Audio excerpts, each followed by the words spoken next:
Good morning students. हम लोग पुनः फिर से क्लास 9th में जो फिजिक्स पढ़ रहे थे, कार्य, ऊर्जा और शक्ति, तो हम लोगों ने कार्य को कंप्लीट कर चुके थे, ऊर्जा पढ़ना स्टार्ट किए थे और दो वीडियो में गतिज ऊर्जा यानी काइनेटिक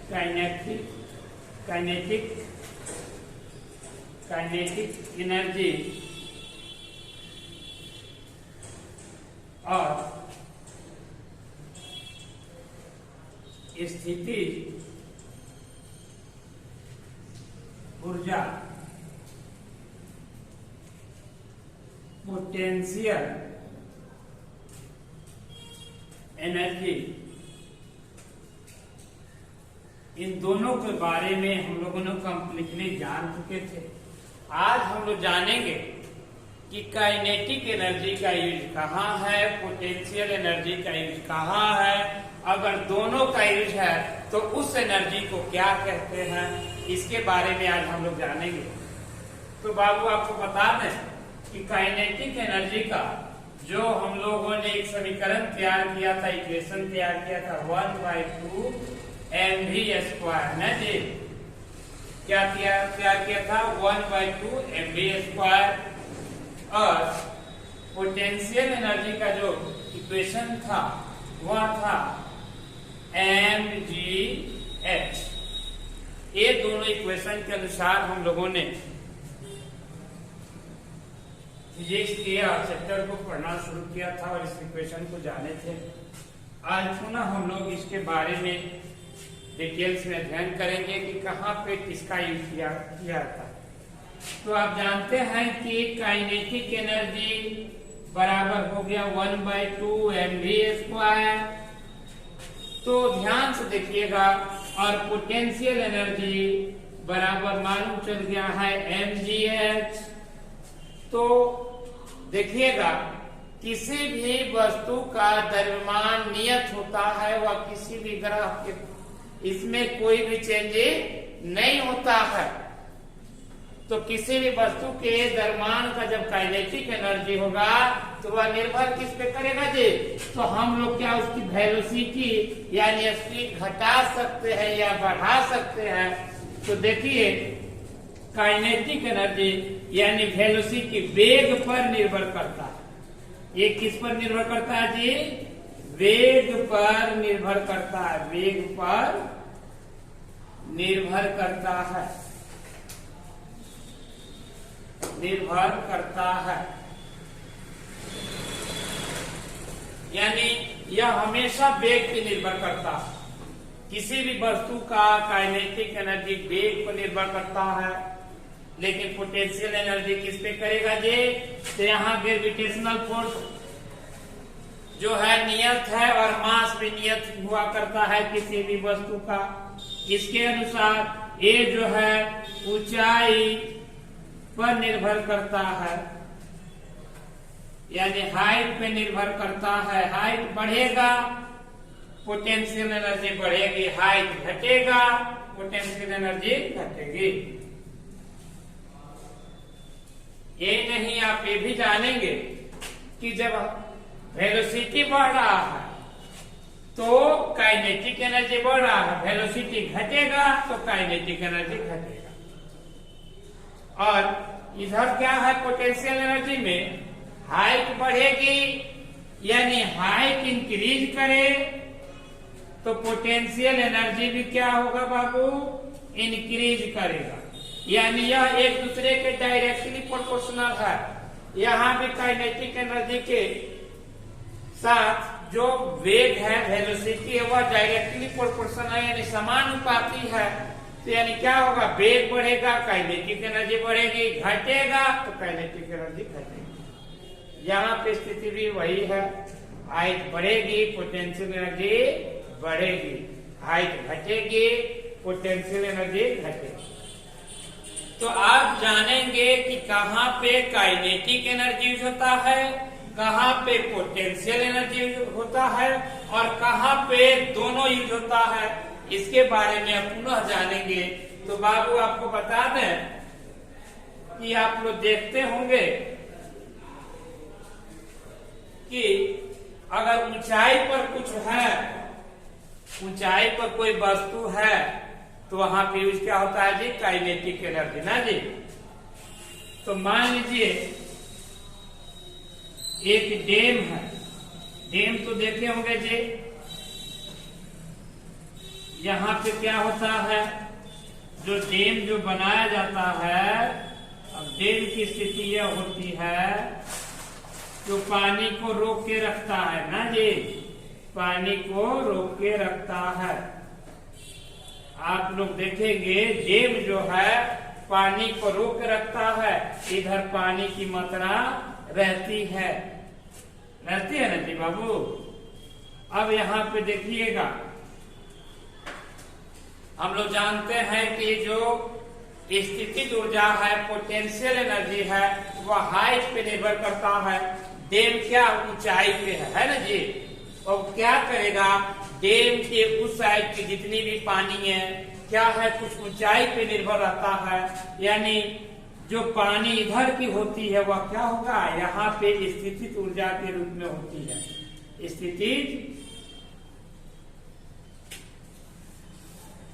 स्थितिज ऊर्जा के रूप में होती है।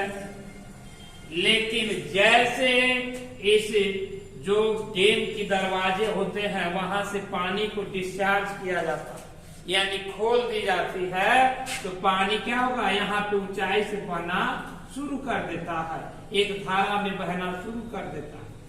तो आप देखिएगा इस धारा में ऊंचाई से पानी गिरता है, तो देखिए एक तो ऊंचाई से भी गिर रहा है, यानी यहाँ हाइट भी है, और जब हाइट का यूज है तो यहाँ पे क्या है, तो बाबू पोटेंशियल एनर्जी यानी स्थितिज ऊर्जा इसके साथ है। उसके अलावा पानी में गति है, इसमें वेग भी है, यानी वेलोसिटी भी है। जैसे वेलोसिटी मालूम चला तो देखने को मिला कि इसमें क्या है, तो बाबू काइनेटिक एनर्जी भी स्थित है, यानी यहाँ पे देखा गया कि हाइट से पानी फॉलो हो रहा है और कुछ वेग से फॉलो हो रहा है, यानी kinetic energy plus potential energy दोनों है। तो बाबू अब इसे कहेंगे क्या, अब इसे क्या कह सकते हैं, तो हम लोगों ने क्या पढ़ा था, यह काइनेटिक एनर्जी पोटेंशियल एनर्जी किसका भाग है। अरे इसके दादा का नाम नहीं याद रहेगा, किसका नाम याद रहेगा, यह किसका पार्ट है जी बाबू, यह है मैकेनिकल एनर्जी, मैकेनिकल एनर्जी यानी यांत्रिक ऊर्जा, भुला मत जाइएगा, यांत्रिक ऊर्जा।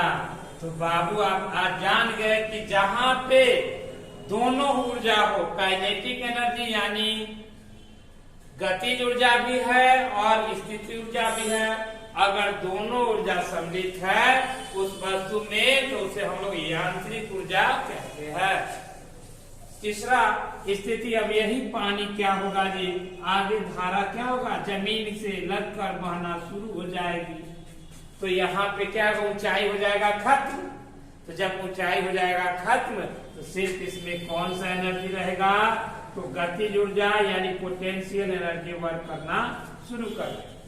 तो इस डैम की स्थिति में हम लोगों ने जाना कि एक तरफ डैम के उस पार स्थिति ऊर्जा थी, यहाँ से पानी को क्या क्या डिस्चार्ज किया गया यानी खोला गया, जैसे कवारे से पानी निकलना शुरू हुआ, हाइट से बहता है, जिसके कारण हाइट और वेलोसिटी दोनों था, दोनों मिलकर क्या हुआ, मैकेनिकल एनर्जी का रूप ले लिया। तो वह क्या हो गया, यहाँ पे काइनेटिक और पोटेंशियल दोनों था, तो मैकेनिकल यानी यांत्रिक ऊर्जा था। लेकिन पुनः उससे आगे बढ़ा तो जमीन से लगकर धीरे धीरे नदी तालाब में बहना शुरू कर देता है, तो यहाँ पे सिर्फ पोटेंशियल एनर्जी, काइनेटिक एनर्जी होगा, क्योंकि सिर्फ वेलोसिटी होगा, कोई ऊंचाई नहीं है, तो यहाँ पे बाबू क्या होगा, काइनेटिक एनर्जी के रूप में बहना शुरू हो जाएगा। आप देखते हैं फैन जो है क्या है जी, फैन लगा हुआ है ना,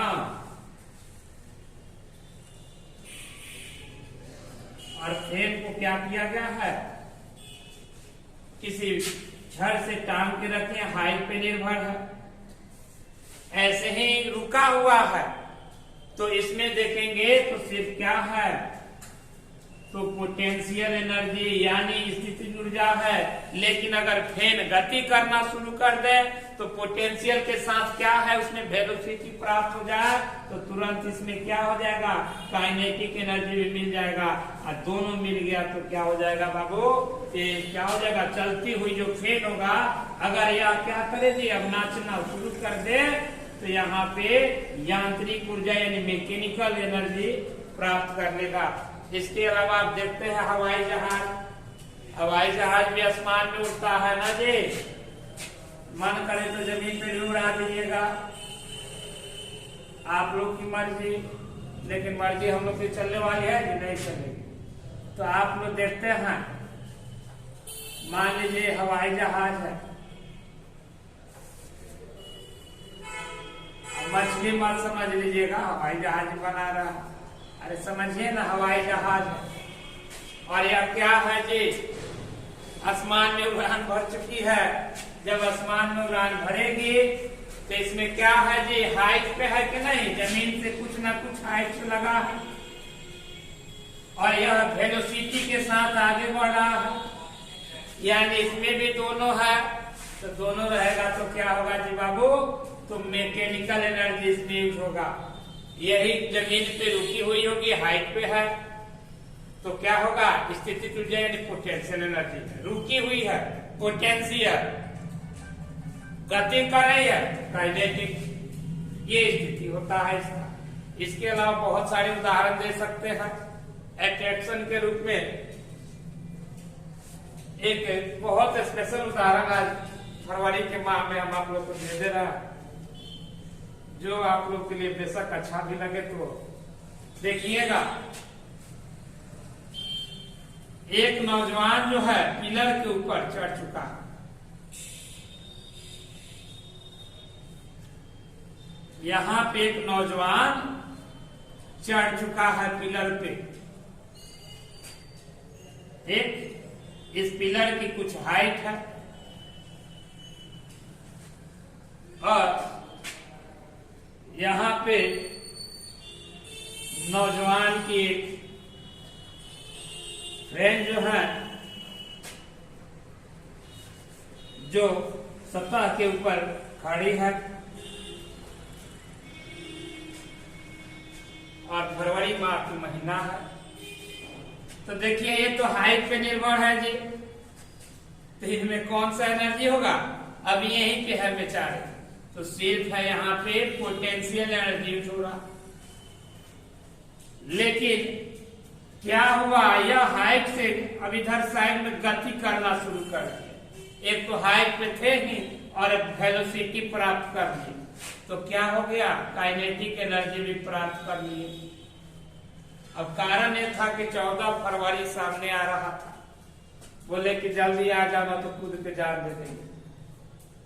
तो इधर से बेचारे ये भी दौड़ना शुरू किए, लेकिन यह सतह पे थे, तो यहाँ पे कौन सा एनर्जी है जी, यहाँ पे सिर्फ काइनेटिक एनर्जी है, और काइनेटिक एनर्जी से दोनों क्या हुआ जी, एक दूसरे के तरफ दौड़ लगाना शुरू किया। तो इनके पास दोनों था, पोटेंशियल एनर्जी और काइनेटिक एनर्जी दोनों था। इस बेचारे के पास सिर्फ, बेचारी के पास सिर्फ काइनेटिक एनर्जी था, और दोनों ने क्या किया जी, 14 फरवरी के दिन दोनों को दिखाई देना शुरू हो गया। यानी क्या हो गया, इधर देखेंगे तो इनके पास सिर्फ काइनेटिक एनर्जी था, और इनके पास क्या था, काइनेटिक और पोटेंशियल दोनों था, क्योंकि इस हाइट के साथ गति कर रहे थे पिलर के ऊपर से। और ये क्या है जी, सतह पे, यानी कोई हाइट नहीं है, सिर्फ रनिंग, सिर्फ इनके अंदर वेलोसिटी थी, इनके अंदर काइनेटिक एनर्जी। तो आज बाबू आज समझ लिए। इसके अलावा एक और बात पूछता है, ये बताइए घड़ी में कौन सी एनर्जी है। तो देखिए घड़ी जो स्थिति होता है, इंपॉर्टेंट है घड़ी की बात। तो घड़ी की स्थिति यह है कि पहले की एक घड़ी हुआ करती थी, चाबी देने से चलती थी, जब तक उसके कान में कनेक्शन न लगाने, चाबी नहीं दिया जाता था, वो चलती नहीं थी। यानी चाबी देने के बाद वो चलना प्रारंभ करती थी। तो जैसे चाबी यानी उसके अंदर स्प्रिंग होता था, चाबी पूर्ण रूप से दे देते थे, तो इसमें कौन सी एनर्जी, स्थितिज ऊर्जा यानी पोटेंशियल एनर्जी प्राप्त कर लेता था। तो इसी के अनुसार कहा जाता है कि जिसमें यांत्रिक पोटेंशियल एनर्जी स्थितिज ऊर्जा चलता भी है, चलेगा ना जी, तो चलेगा तो क्या होगा, काइनेटिक एनर्जी भी तो दोनों प्राप्त कर लेता है।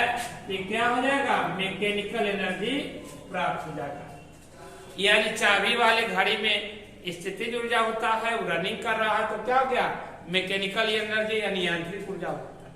और जितनी भी घड़ियां हैं हमें जो मिला हुआ है, जो बैटरी लगाकर चलाते हैं यानी रासायनिक एनर्जी का प्रयोग करते हैं, बैटरी का यूज किया जाता है, उस सब का सब क्या होगा, काइनेटिक एनर्जी का प्रयोग होता है। लेकिन चाबी वाले घड़ी में मैकेनिकल एनर्जी का प्रयोग होता है, क्योंकि पोटेंशियल और मैकेनिकल दोनों का प्रयोग करते हैं। तो ये जान लीजिए, जैसे हमारे घर में जो दीवार घड़ी है उसमें बैटरी का यूज करते हैं, तो उसमें सिर्फ का सिर्फ काइनेटिक एनर्जी यानी गतिज ऊर्जा है, और जो पहले चाबी वाला घड़ी आता था उसमें स्थिति ऊर्जा और गति ऊर्जा दोनों हुआ करती है। और दोनों रहेंगे तो क्या कहेंगे, यांत्रिक ऊर्जा कहेंगे। अगर ये दोनों प्राप्त हो तो आपको बता ही दिए हैं, यानी यांत्रिक ऊर्जा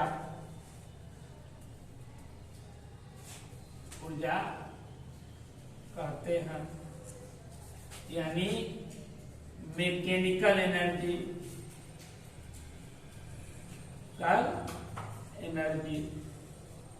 तो बाबू आज हम लोगों ने कहाँ पे मैकेनिकल एनर्जी है, कहाँ पे काइनेटिक एनर्जी यूज होता है, कहाँ पे पोटेंशियल एनर्जी, इस सब के बारे में पढ़े। और पुनः आगे आने वाले वीडियो में हम लोग को इसी के साथ शक्ति यानी पावर का पढ़ना शुरू करेंगे। तो बाबू आज इतना ही रहने दिया था, फिर पुनः अगले वीडियो में मिलेंगे। नहीं तो वीडियो इतनी लंबा हो जाएगी कि आप लोग मुस्कुराते हुए वीडियो आधे पे से छोड़ दीजिएगा। इसलिए पूरा देखना है, तो वीडियो लंबा ना हो तो और अच्छा होगा। तो बाबू आज के लिए इतना ही रहने दिया था, फिर